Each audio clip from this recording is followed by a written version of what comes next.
Good morning बच्चों, आप सबका स्वागत है मेरे इस यूट्यूब चैनल एसएम शिक्षा पर। बच्चों, इस वीडियो में मैं क्लास 9th का जो कोशिका वाला चैप्टर है, कोशिका जीवन की इकाई, the fundamental unit of life वाला चैप्टर लेके आया हूँ। इस चैप्टर को हम 3 पार्ट्स में कवर करेंगे, तो ये उसका फर्स्ट पार्ट है। तो चलिए आइए देखते हैं इसका फर्स्ट पार्ट। बच्चों, जैसा कि चैप्टर का नाम है कोशिका या सेल, तो यहाँ पे मैं आपके सामने एक एनिमल सेल को दिखा रहा हूँ। यहाँ पे देखिए, जो इस एनिमल सेल की आउटर मोस्ट लेयर है, सबसे बाहरी झिल्ली है, इसको हम प्लाज्मा मेम्ब्रेन या कोशिका झिल्ली कहते हैं। और इसके अंदर कुछ स्ट्रक्चर्स बंद हैं। ठीक है, इस पूरे कंपार्टमेंट को हम लोग सेल कहते हैं। और इसके अंदर जो ये स्ट्रक्चर्स बंद हैं, तो सबसे पहले जो ये इसका तरल पदार्थ है, इसको साइटोप्लाज्म कहते हैं। तो साइटोप्लाज्म में डिफरेंट सेल ऑर्गेनेल्स बिखरे हुए हैं। जैसा कि आप यहाँ पे देखिए, ये माइटोकॉन्ड्रिया है, लाइसोसोम, वैक्यूल्स, सेंट्रियोल और माइक्रोट्यूब्यूल्स। ठीक है, Golgi complex, ribosome, smooth endoplasmic reticulum और ये अंदर वाला रफ एंडोप्लाज्मिक रेटिकुलम। बच्चों, ये सारे कोशिकांग यहाँ पे अलग से भी दिखाए गए हैं। हमें इस चैप्टर में इस पूरे स्ट्रक्चर को डिटेल में पढ़ना है। ठीक है बच्चों, जितना क्लास 9th के सिलेबस में है उतना भी डिटेल नहीं जाना है हमें। तो चलिए आगे चलते हैं। इस वीडियो में बच्चों जो कंटेंट है उसको क्वेश्चन आंसर के फॉर्म में कवर किया गया है। तो पहला क्वेश्चन है, कोशिका क्या है? कोशिका जीवन की संरचनात्मक एवं क्रियात्मक इकाई होती है। प्रत्येक जीव का शरीर कोशिकाओं के मिलने से बनता है तथा जीव का प्रत्येक कार्य कोशिका के ही प्रतिफल है। अतः हम कह सकते हैं कि जीवों की सूक्ष्म संरचनात्मक एवं क्रियात्मक इकाई कोशिका कहलाती है। ठीक है बच्चों, हमारा पूरा शरीर जो है वो कोशिकाओं से ही मिलकर बना है। प्रत्येक जीव का जो शरीर है वो कोशिकाओं से ही मिलकर बना है। कुछ जीव एक कोशिकीय होते हैं, कुछ जीव बहुकोशिकीय होते हैं। ठीक है, क्वेश्चन सेकंड देखते हैं, कोशिका की खोज किसने की? तो कोशिका की खोज सर्वप्रथम 1665 ईस्वी में रॉबर्ट हुक ने की थी। रॉबर्ट हुक ने महीन कार्क की काट में सूक्ष्म कोष्ठक देखे जो मधुमक्खी के छत्ते के समान थे। उन्होंने उसे कोशिका नाम दिया। ठीक है, उन्होंने उसे शेल, शेल का मतलब होता है छोटे छोटे डिब्बे या छोटे छोटे कोष्ठ। ठीक है, रॉबर्ट हुक ने ये पूरा वृत्तांत जो है ये अपने बुक माइक्रोग्राफिया में लिखा। अगर आपसे क्वेश्चन पूछा जाए कि रॉबर्ट हुक की बुक का क्या नाम है, तो आप आंसर देंगे माइक्रोग्राफिया। नेक्स्ट क्वेश्चन देखते हैं, जीवित कोशिका की खोज किसने की? एंटनी वॉन लुएनहॉक ने उन्नत प्रकार के सूक्ष्मदर्शी द्वारा पहली बार बैक्टीरिया के रूप में जीवित कोशिका की खोज की थी। बच्चों, इन्होंने 1674 में सूक्ष्मदर्शी बनाया था और उस सूक्ष्मदर्शी से इन्होंने जीवित कोशिकाओं की खोज की।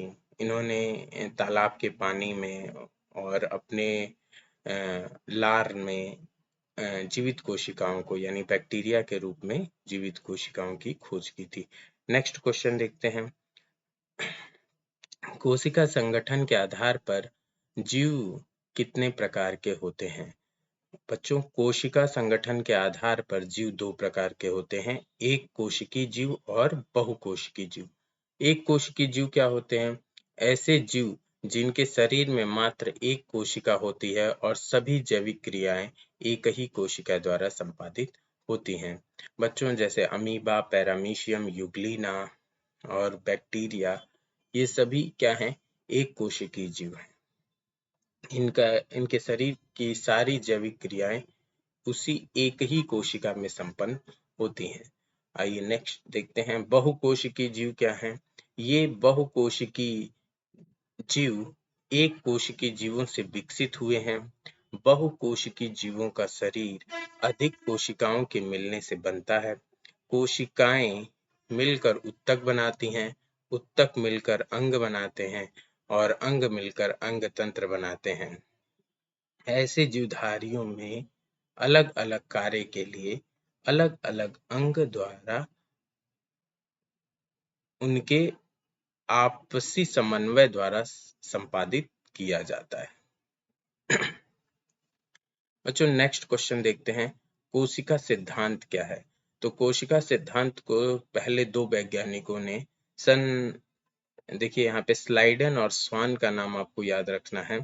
सन 1838 में मैथियास स्लाइडन तथा सन 1839 में थियोडोर स्वान ने कोशिका के सिद्धांत को प्रस्तुत किया था। इस सिद्धांत के अनुसार सभी जीव एक या अनेक प्रकार की कोशिकाओं से बने हुए हैं, अतः कोशिका को शरीर की रचनात्मक इकाई कहते हैं।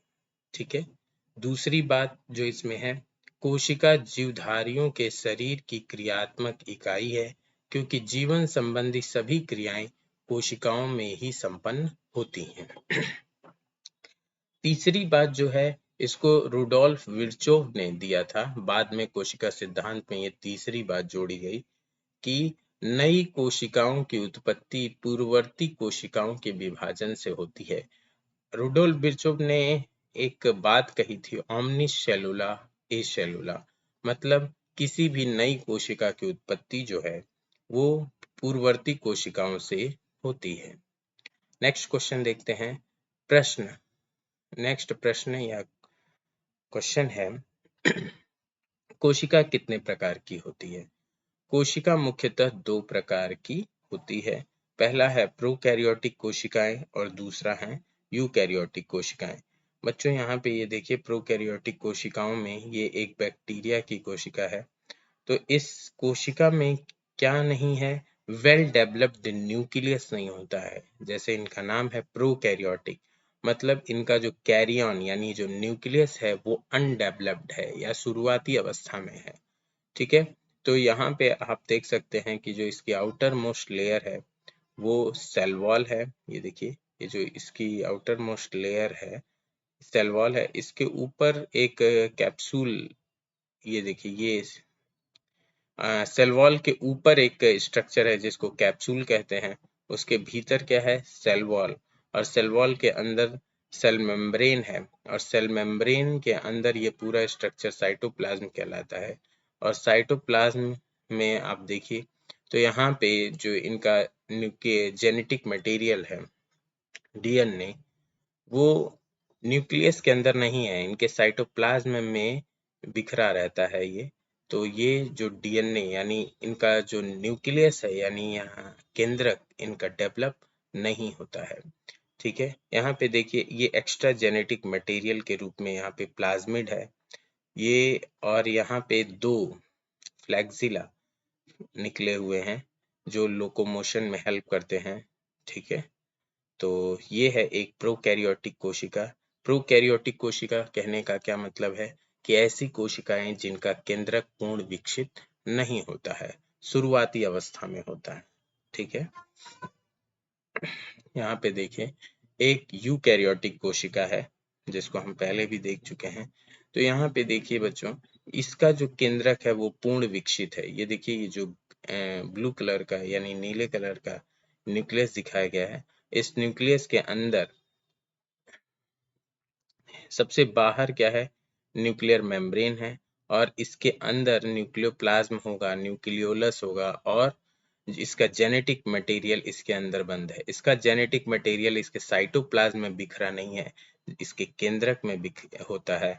इसलिए इस तरह का न्यूक्लियस कैसा है, वेल डेवलप्ड न्यूक्लियस है। और ऐसा न्यूक्लियस जिन कोशिकाओं में पाया जाता है उन कोशिकाओं को यूकैरियोटिक कोशिकाएं कहा जाता है। ठीक है। तो दोनों में अंतर आप समझ गए होंगे। देखिए बच्चों, यूकैरियोटिक कोशिकाएं दो तरह की होती हैं, एक एनिमल सेल और दूसरा प्लांट सेल। तो प्लांट सेल और एनिमल सेल में कुछ विशेष अंतर होते हैं जैसे आप यहाँ इसके आउटर मोस्ट लेयर को देख सकते हैं, इसमें सेल वॉल है, जबकि एनिमल सेल में सेल वॉल नहीं होती है। इसकी जो दूसरी भीतर की लेयर है जिसको सेल मेम्ब्रेन कहते हैं, कोशिका झिल्ली, और इसके अंदर देखिए यहाँ पे ये पूरा साइटोप्लाज्म बिखरा है, और साइटोप्लाज्म में एक बड़ा सा स्ट्रक्चर है जिसको वैक्यूल कहते हैं, और जबकि एनिमल सेल में वैक्यूल एब्सेंट होते हैं, और यदि होते भी हैं तो बहुत छोटी अवस्था में होते हैं।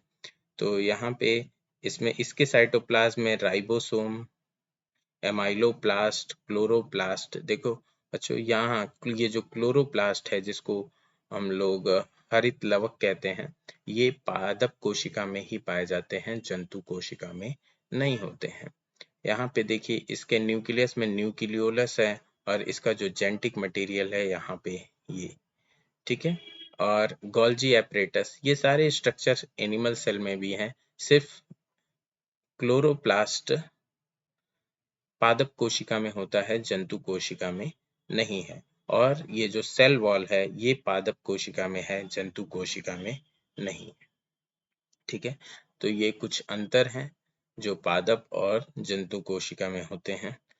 बच्चों यहाँ पे प्रोकैरियोटिक कोशिकाओं के बारे में लिखा है, वे अविकसित कोशिकाएं जिनमें पूर्ण संगठित और व्यवस्थित केंद्रक नहीं पाए जाते हैं, अर्थात वे कोशिकाएं जिनका केंद्रक पूर्ण विकसित न हो, जैसे बैक्टीरिया यानी जीवाणु, नीली हरी शैवाल यानी ब्लू ग्रीन एल्गी, ये प्रोकैरियोटिक कोशिकाएं हैं।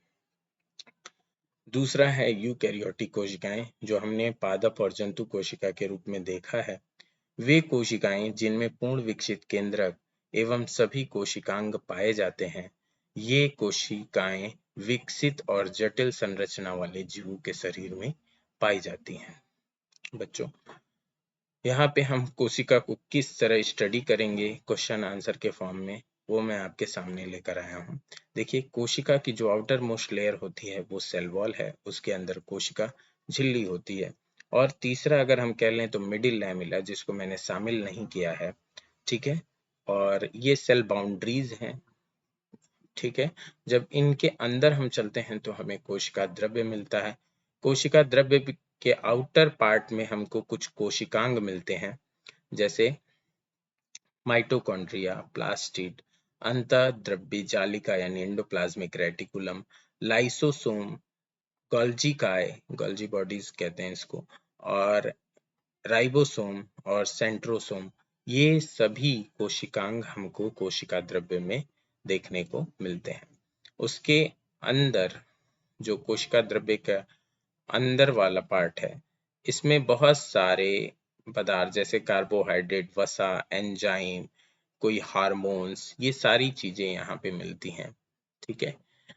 सबसे सेंट्रल पार्ट में न्यूक्लियस होता है जिसे केंद्रक कहते हैं, और जो पूर्ण विकसित केंद्रक होता है उसमें ये सारी चीजें होती हैं, जैसे न्यूक्लियर मेम्ब्रेन जिसको केंद्रक झिल्ली कहते हैं, उसके अंदर कोई केंद्रक द्रव्य या न्यूक्लियोप्लाज्म होता है, और उस न्यूक्लियोप्लाज्म में क्रोमैटिन फाइबर यानी क्रोमैटिन धागे और एक या कई न्यूक्लियोलस भी होते हैं। तो बच्चों ये इस पूरे सेल बायोलॉजी को हम इसी तरह एक एक कोशिकांगों को पढ़ते जाएंगे। तो ये फर्स्ट पार्ट में सेल का इंट्रोडक्शन था। तो बच्चों अगले पार्ट में मैं कुछ कोशिकांगों को कवर करूंगा। तो अगर आपको मेरा ये प्रयास अच्छा लगता है तो please like and subscribe this channel. Thank you very much.